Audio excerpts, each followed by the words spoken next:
Amen and amen. Hallelujah. Praise the Lord. Grabe po mga minamahal. Terribly talaga mga minamahal yung nagpakadalubhasa mga minamahal. Hindi na basta-basta yung kanilang mga tinatawag na talento patungkol sa mga bagay na yan.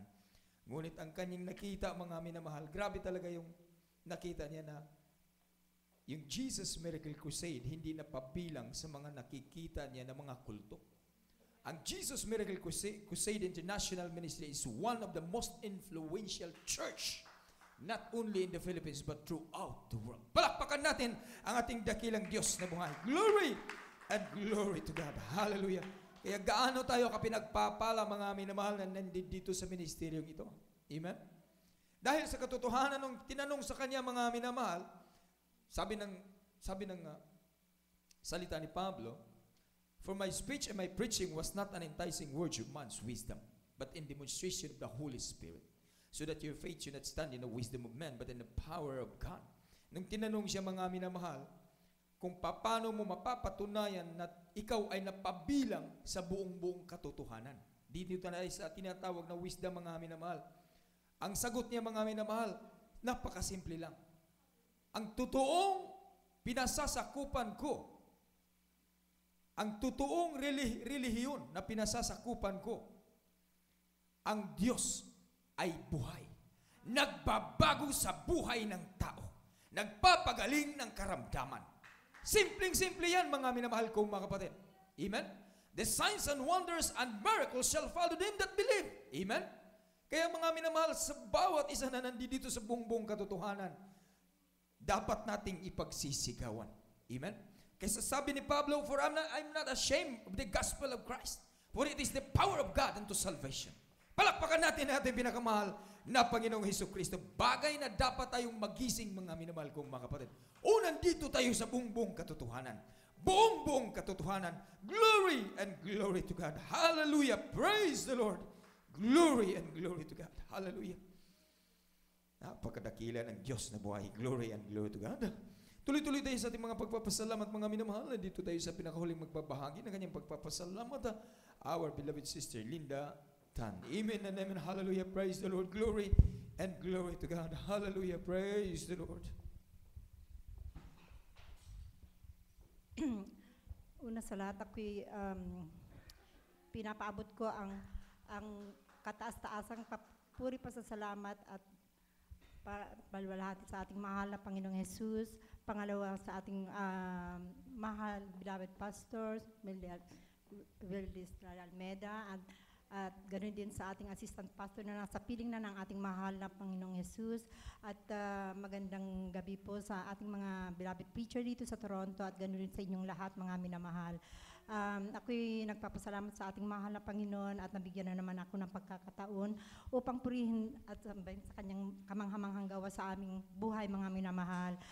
Gusto ko lang masariwa ang kung paano ko nakilala ang ating mahal na Panginoong Jesus way back 1987 na talagang ako'y talagang naghahanap ng buhay na Diyos mga minamahal dahil noon talagang ako'y may problema noon sa aking asawa dahil talagang mga minamahal na kahit saan ako pumunta mga minamahal walang pagbabago ang aking mahal na asawa. Subalit ang ating mahal na Panginoong Jesus ay talagang tinuro niya kung nasaan ang tunay at buhay na Diyos dito sa Jesus Miracle Crusade International Ministry dahil alam niyo mga minamahal noon talagang magulo ang buhay namin mga minamahal. Nandyan ang lagi kaming hindi magkasundong mag-asawa dahil nga sa kanyang bisyo mga minamahal. At ako'y talagang nagtatrabaho rin ako noon mga minamahal. At talagang walang kapayapaan sa aming buhay mga minamahal. Subalit isang araw mga minamahal, natagpuan ko ang ating mahal na Panginoong Jesus sa pamamagitan ng isang kapatiran natin na taga Jesus Miracle Crusade International Ministry, mga minamahal, sa isang jeep, mga minamahal, na hindi ko talagang akalain na katabi ko pala yung isang brother, mga minamahal, at dahil nga sa nakita ko na flyers doon sa bulsa niya, mga minamahal, dito sa may dito sa harapan niya, mga minamahal, na nakita ko talaga na Jesus Miracle Crusade International Ministry, mga minamahal, at ako'y kusang lumapit sa kanya, mga minamahal, at tinanong ko kung saan sila nagsasamba, mga minamahal, at tunay nga talaga na yung kapatiran na yan, mga minamahal, ay talagang gusto kong papuntahin at inimbitahan ko sa bahay namin, mga minamahal. At tunay nga talaga, mga minamahal, na nashiran kami mag-asawa dahil noon, mga minamahal, ang aking beloved na asawa talagang humarap siya pero lasing, mga minamahal. Talagang tunay nga na pinaliwanag sa ang ating brother, mga minamahal, at niyaya ako sa church, sa main church, mga minamahal, sa Novaliches pa noon, mga minamahal. At tunay nga na napatunayan ko ang ating mahal na Panginoong Hesus. Talagang nung nandun ako, mga minamahal, kaiba-iba talaga, mga minamahal, dahil galing nga ako sa Katoliko at saka lumipat ako sa JIL. Nang akala ko ang JIL, mga minamahal, ay talagang tunay na church. Subalit, mga minamahal, hindi pa rin nagbago ang aking mahal na asawa. Pero nung natagpuan ko ang Jesus Miracle Crusade at nagpabautismo ako sa pangalan ng ating mahal na Panginoong Hesus, talagang tunay nga, mga minamahal, na binago ang aking asawa. At yung araw na yun, mga minamahal, ako muna, tapos yung pangalawang susunod na buwan, mga minamahal, ay inaya ko na rin ang aking mahal na asawa. Talagang nagpabautismo na rin sa tubig sa pangalan ng ating mahal na Panginoon. Tunay nga talaga na pinakita ng ating mahal na Panginoon na instant talaga, mga minamahal, ang kanyang bisyo ay nawalang lahat, mga minamahal. Kaya sa unang panalangin ng ating mahal na pastor, talagang tunay nga talaga, mga minamahal, na pinakita ng ating mahal na Panginoong Hesus na talagang buhay na buhay. Talagang ang ating mga bisyo at mga problema talagang pinapagaling ng ating mahal na Panginoong Hesus.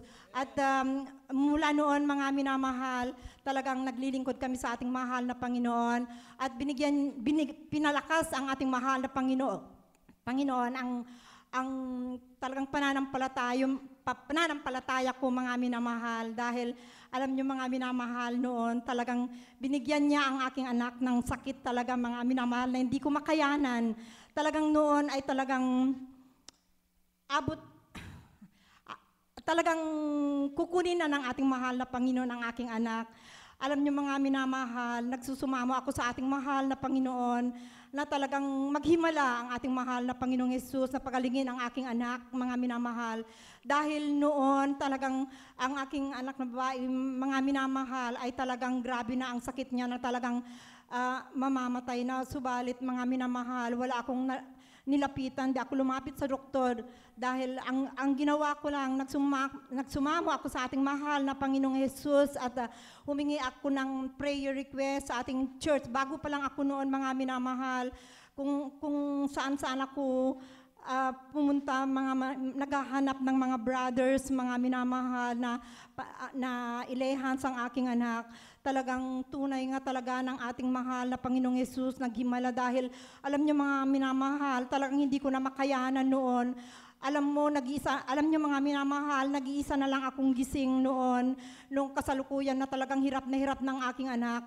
Tulog na silang lahat. Ayaw ko talaga, mga minamahal, manggising ng kahit sino man dun sa bahay, dahil kung gigisingin ko sila, mga minamahal, masisira ang pag-uugnay ko sa ating mahal na Panginoon. Talagang ako lang, mga minamahal. Saka ang isip ko noon, mga minamahal, kung kunin ng mahal na Panginoon na aking anak, mga minamahal, saka ako na lang gigisingin sila. Madaling araw, mga minamahal, ako lang ang gising, mga minamahal. Talagang nagsumama ako sa ating mahal na Panginoon. Talagang nanalangin ako, nagpapasting, nagpupuri ako, mga minamahal. Hinihintay ko na lang ang pagpikit ng aking anak.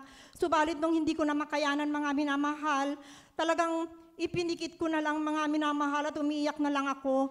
Nung pagmulat ko, mga minamahal, ang aking anak nakatulog na. Tinitignan ko, mga minamahal, kung ang aking anak ay wala ng hininga. Subalit humihinga pa rin, mga minamahal. At doon ko napatunayan na naghimala ang ating mahal na Panginoong Hesus, dahil noon hindi na nakakatulog ang aking anak, ubo ng ubo. Wala nang katapusan ang kanyang ubo, mga minamahal. Pero alam niyo, mga minamahal, sa unang panalangin ng ating mahal na pastor, talagang pinagkaloob ng ating mahal na Panginoon dahil nakipag-ugnay na ako sa ating mahal na Panginoon na ang sabi ko, mahal na Panginoong Jesus, kung aking pa rin anak, na, kung ibibigay mo pa rin na aking anak, talagang bubuhayan mo mga minamahal, bubuhayan mo mahal na Panginoon, kung hindi naman para sa akin mga mahal na Panginoon, mahal na Panginoon, talagang wala na akong magagawa. Talagang doon ko napatunayan, talaga mga minamahal, na talagang buhay na buhay ang ating mahal na Panginoon. Sa aking pag-uugnay sa ating mahal na Panginoon, talagang pinakita niya mga minamahal ang himala sa aking anak na talagang pinagaling niya mga minamahal sa unang panalangin ng ating mahal na pastor na talagang wala akong inisip mga minamahal. Hindi ako pumunta sa doktor kahit nakita ko ang aking anak na talagang serious na mga minamahal. Nagtiwala lang ako sa ating mahal na Panginoong Jesus at talagang mga minamahal, pinakita ng ang ating mahal na Panginoon ng himala na kinabukasan mga minamahal sa madaling araw na yan na nakatulog ang aking anak. Nung paggising niya mga minamahal, naghanap na ng pagkain at talagang malakas na parang nagdahilan lang mga minamahal. Talagang kitang-kita ng mga bayaw ko mga minamahal, mga biyanan ko talaga ang himala ng ating mahal na Panginoong Jesus na hindi sila makapaniwala. Talagang tunay nga lang ating mahal na Panginoon ay Diyos na mapaghimala. Diyos namang gagamot mga minamahal. At sa pagbibigay mga minamahal, alam niyo mga minamahal, baguhan pa lang ako, ang persecutor ko talaga mga minamahal, ang aking asawa, ang mahal na asawa. Alam niyo mga minamahal, tinatago ko ang mga tithes and offering ko na binibigay sa ating mahal na Panginoong Jesus. Pero alam niyo mga minamahal na hindi ko inaakala na ako'y makakapunta sa abroad dahil ang isip ko noon mga minamahal, ako lang mag-a-abroad at pupunta ako doon sa party ng mga Dubai, mga minamahal, dahil may nagkailangan mga minamahal ng mga sales lady noon dahil ako nagtatrabaho sa isang store, mga minamahal, at mayroon akong experience. Talagang first batch mga minamahal, nakarating na sila doon. Second batch kami mga minamahal. Talagang ready na ako mga minamahal dahil ang gusto ko noon mga minamahal ay iwanan ko ng aking asawa mga minamahal sa kanyang bisyo. At pag ako ang balak ko noon mga minamahal, pag ako naka-abroad, hindi na ako babalik at sustentuhan ko na lang ang aking mga anak, mga minamahal. Subalit hindi niloob ng ating mahal na Panginoong Jesus. Ang second batch mga minamahal, hindi pinarating ng ating mahal na Panginoong Jesus, hindi na-aprubahan mga minamahal. Ngunit ang pagpapala na binigay ng ating mahal na Panginoon dahil sa aking pagbibigay ay biglang umuwi ang aking kapatid dito sa Canada mga minamahal na kasama niyang aking asawa. Bilabid na asawa. Talagang noon mga minamahal, nandun sila sa Pilipinas, talagang naibiro ko sa kanya na kunin mo naman ako sa Canada. Talagang yun pala mga minamahal, siniryoso pala ng aking kapatid na talagang nung pagbalik nila dito, talagang in-apply na pala ako mga minamahal na immigrant, na inisponsoran na ako mga minamahal.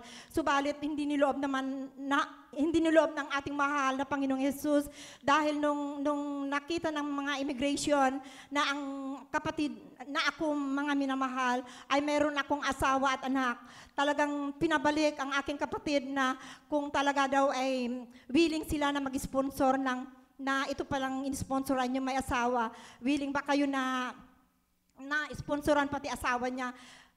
Nagpirma na naman sila ng ibang application form mga minamahal. Tapos nung nakita na naman nila mga minamahal ang immigration na kaming dalawang mag-asawa at mayroon pala kaming anak, pinabalik na naman ang aking kapatid mga minamahal, panibago na naman application form na yun mga minamahal at kaming dalawang mag-asawa, mayroon pala mga anak. Kung willing na naman ang kapatid ko na sponsoran na kaming pamilya pati anak, talagang pinagpirma, talagang ang ating mahal na Panginoon ay napakabait mga minamahal. Talagang hindi lang ako pala ang pinag-abroad, talagang sinabay-sabay kaming lahat, pati aking mga anak, mga minamahal. Kaya yan mga minamahal, ang pagpapala ng ating mahal na Panginoong Jesus sa pagbibigay ng tapat mga minamahal, pinalitan ng ating mahal na Panginoong Jesus ng siksikliglig na umaapaw, mga minamahal. At kami nakarating dito sa Canada. Nung nandito na kami sa Canada, mga minamahal, dahil iniwan ko ay marami akong utang, mga minamahal. Talagang hinipo ang aking bayaw, mga minamahal, na talagang ang aking mga utang doon na naiwan ko sa Pilipinas, mga minamahal, binayaran lahat ng aking bilabid na bayaw, mga minamahal. Kaya maraming salamat sa ating mahal na Panginoong Hesus. At nung dumating na kami dito, mga minamahal, pinagpala na naman kami ng ating mahal na Panginoong Hesus. Sunod-sunod kami, mga minamahal, na binigyan ng pagpapala ng trabaho, mga minamahal. Lahat kami, mga minamahal, talagang pinagkaloob ng ating mahal na Panginoong Hesus ng trabaho. At talagang tunay nga talaga ang ating mahal na Panginoong Hesus ay pinagpala kami ng lubusan, mga minamahal. Maraming salamat sa ating mahal na Panginoon, at ganun din, mga minamahal, sa aking trabaho, sa aming kalakasan, sa aming pamilya, mga minamahal. Kahit may mga problema talaga, hindi ko pa nasubukan, mga minamahal, ang pumunta sa doktor at hospital dito sa Canada. Ako'y nagsusumamo lang sa ating mahal na Panginoong Hesus. Kung ano man ang mga karamdaman, problema, mga minamahal, ang ating Diyos na buhay, ang aking kinakausap, at nanalangin na lang ako, mga minamahal, sa lahat ng mga problema, mga sakit, mga minamahal. Kaya maraming salamat sa ating mahal na Panginoong Hesus, at ang kapurihan at pasalamat ay tanging sa Panginoong Hesus lang. Amen. Praise the Lord. Palakpakan muli ang ating pinakamahal na Panginoon. Glory to God. Hallelujah. God bless you, beloved Sister Linda Tan. So, salamat sa ating pinakamamahal na Panginoong Jesus. Amen and amen. Hallelujah. Praise the Lord. My ways are not your ways. Amen. Ang ating mga daan ay hindi daan sa mahal na Panginoon. Ang ating pag-iisip ay hindi niya pag-iisip. Kaya mga minamahal, ang kanyang plano na mag-isa lang pupunta sa abroad upang iwanan ang kanyang asawa, maging ang kanyang mga minamahal na mga anak, mga minamahal, ay hindi po nagpo-proseso. Amen. Praise the Lord. Bakit? Dahil mayroon pong tinatawag na plano ang mahal na Panginoon sa kanilang buhay. Amen. Praise the Lord. Ang una, mga minamahal, nakita, siya lang. Pangalawa, nakita ang kanyang beloved husband. Pangatlo, nakita ang kanyang mga anak, pinipirmahan pa rin, mga minamahal. Ang ibig sabihin, iyon ang tunay na kalooban. Palakpakan natin pinakamahal na Panginoong Hesukristo. For the kingdom of God is not in word, but in the power. Amen. Palakpakan natin pinakamahal na Panginoong Hesukristo. Glory and glory. Ano sa mga oras ng mga minamahal, habang paparito ang ating mga beloved Finest Generation Choir. Amen. Praise the Lord. Glory to God. Tayo tumayo, mga minamahal, at papuri, pagpasalamat, pagdakila, pagluwalhati, pagsamba para lang sa ating pinakamamahal na Panginoong Jesus. Glory.